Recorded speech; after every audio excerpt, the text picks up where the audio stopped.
Monsieur Teheu, bonjour. Vous êtes actuellement échevin des travaux publics à Traux. C'est un poste que vous avez repris en cours de mandat suite au décès de Monsieur Sacré. Comment voyez-vous votre tâche?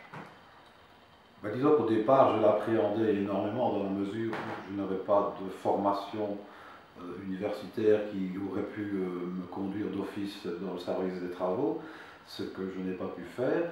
Et c'est donc un apprentissage que je pratique maintenant depuis plus d'un an. Et suite, comme vous l'avez dit au départ, regretté d'ailleurs d'Alex Sacré, mais je vous avoue que c'est effectivement un travail extrêmement lourd quelque part et finalement aussi, ce que j'ai pu constater assez rapidement, relativement limité sur le plan financier et sur le plan de l'argent dont je peux disposer pour réaliser la multitude de travaux qui sont encore à faire, et certains l'ont été, mais enfin certains doivent encore être faits au niveau de la commune.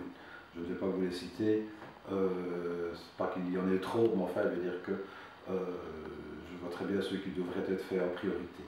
C'est une tâche qui est aussi soumise à la critique plus facilement que d'autres peut-être parce que c'est visible et ça concerne tous les citoyens. Par exemple les ponts, ce sont des travaux publics, donc on s'adresse aussi à l'échelle des travaux publics. Oui, en ce qui concerne les citoyens, je dirais que je ne suis pas, je l'ai déjà dit plusieurs fois, je ne suis pas simplement sollicité, mais je suis souvent harcelé par les personnes qui considèrent que vous n'allez pas suffisamment ou vous ne réagissez pas suffisamment vite pour aller réaliser le type de travail qu'ils demandent que l'on fasse. Ça va de l'églagage des arbres au tronçonnage pur et simple de certains arbres, le rebouchage de tous les nids de poules que nous connaissons dans un certain nombre de nos voiries et qui nécessitent des travaux parfois beaucoup plus conséquents. Je pense par exemple à la grande rue comme nous l'avons faite à Traux, celle de Forêt qui va commencer bientôt, donc qui va être refaite complètement de bas à haut.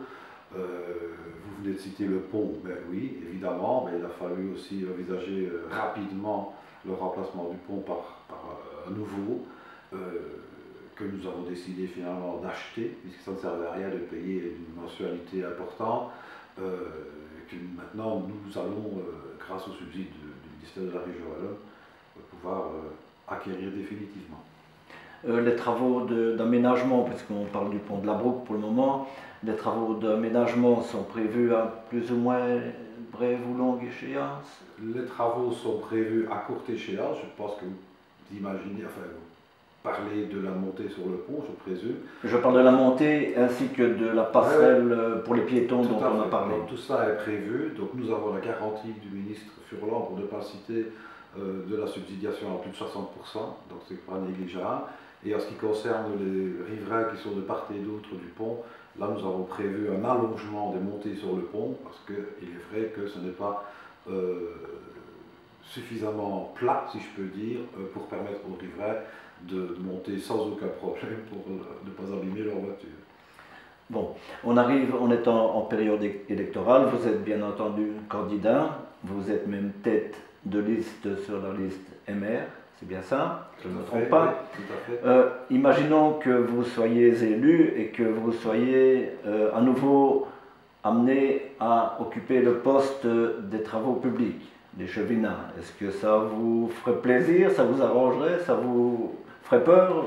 Je pense que ça me fait quand même encore un peu peur, j'ai une certaine appréhension. Bon, j'ai sûr que j'ai la chance d'avoir 2-3 contremaîtres, d'avoir 4 ou 5 architectes et des gens qui sont comme ça, je ne vais pas dire à ma disposition, mais qui sont parfaitement compétents et vraisemblablement plus que moi dans certains domaines.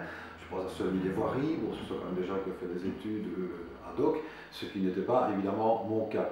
Donc j'appréhenderai sûrement un peu moins que ce que je l'ai fait au début de l'année que je suis maintenant échevin. Mais je pense que j'essaierai dans toute la mesure du possible de m'y adapter et d'améliorer mes connaissances. Puisque vous êtes tête de liste, quelque part aussi, on est, même si on ne le veut pas vraiment absolument, candidat bourgmestre. Donc, il est possible également que, vu les scores établis, vous soyez désigné comme bourgmestre.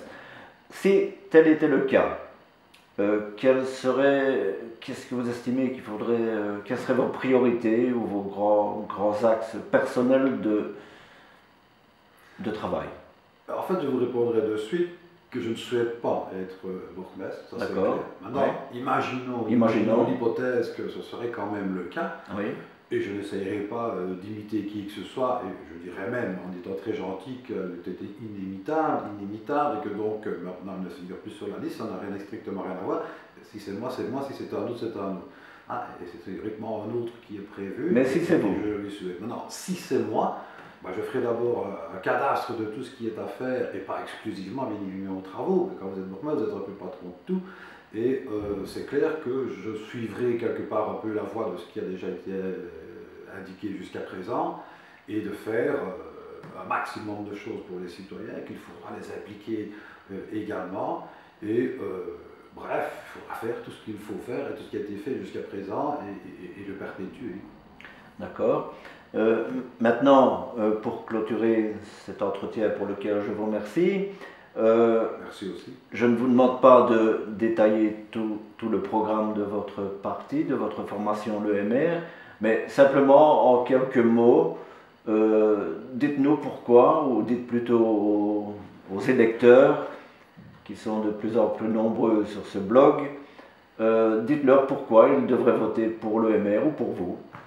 Parce que l'EMR, qui forme d'abord une équipe tout à fait complète et fort rajeunie, je le dis au passage, nous avons un cheval de bataille que nous appelons le PCDR, que vous connaissez sans doute, le programme communal de développement rural, ou semi-rural, puisqu'on sait quand même que Trou n'est pas tout à fait rural, et le but n'est pas de créer de prairies et des campagnes, mais c'est de pouvoir consulter l'ensemble des citoyens via effectivement ce qu'on a déjà appelé la consultation citoyenne, et que donc nous avons un certain nombre de projets à court terme et à moyen terme, et que tout cela devra être réalisé dans toute la mesure du possible.